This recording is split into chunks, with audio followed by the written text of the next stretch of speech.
ইংল্যান্ডে বেড়েই চলছে অ্যালকোহল আসক্তি। দেশটি ৮০% প্রাপ্তবয়স্ক অ্যালকোহল পান করেন, আর এতেই সেখানে বেড়েছে অ্যালকোহল সম্পর্কিত মৃত্যু। খবর আনাদোলু এজেন্সির এক প্রতিবেদনে তুরস্কের সংবাদ সংস্থাটি জানায়, যুক্তরাজ্যে অ্যালকোহল সম্পর্কিত ক্ষতির পরিমাণ বেড়েই চলছে।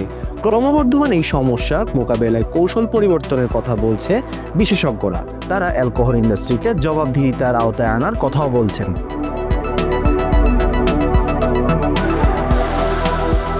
অতিরিক্ত পরিমাণে অ্যালকোহল পানে মানুষের শারীরিক অবস্থা খারাপের দিকে যেতে থাকে, বাসা বাঁধতে থাকে বিভিন্ন প্রকারের রোগ। ফুসফুসের বিভিন্ন রোগের জন্য এই পানীয় দায়ী। পাশাপাশি মানসিকতায় পরিবর্তন আনে অ্যালকোহল। এছাড়া ক্যান্সারের জন্য দায়ী করা হয় এই পানীয়কে। ব্রিটিশ মেডিকেল জার্নালের তথ্য মতে 2019 থেকে 2023 সাল পর্যন্ত ইংল্যান্ডে অ্যালকোহল সম্পর্কিত মৃত্যু বেড়েছে 42.2%, যা এই যাবৎকালের মধ্যে সর্বোচ্চ।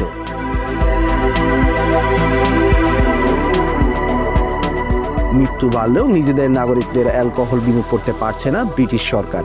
এমনকি সাম্প্রতিক বছরগুলোতে অ্যালকোহল সেবীদের চিকিৎসা সেবাও কমিয়েছেন তারা। অতিরিক্ত অ্যালকোহল সেবীদের জন্য ইউরোপ জুড়ে রয়েছে সরকারি পুনর্বাসন কেন্দ্র।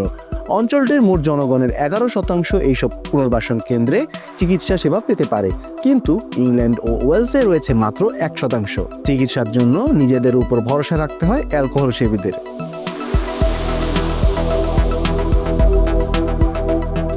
অ্যালকোহল সম্পর্কিত পরিবর্তনের কথা আগে থেকে বলে আসছেন বিশেষজ্ঞরা। সিস্টেম পরিবর্তনের কথাও বলছেন তারা। পাশাপাশি পানীয়টি পান না করা এবং খারাপ দিকগুলো স্ক্রিনিং করার পরামর্শ দিচ্ছেন তারা।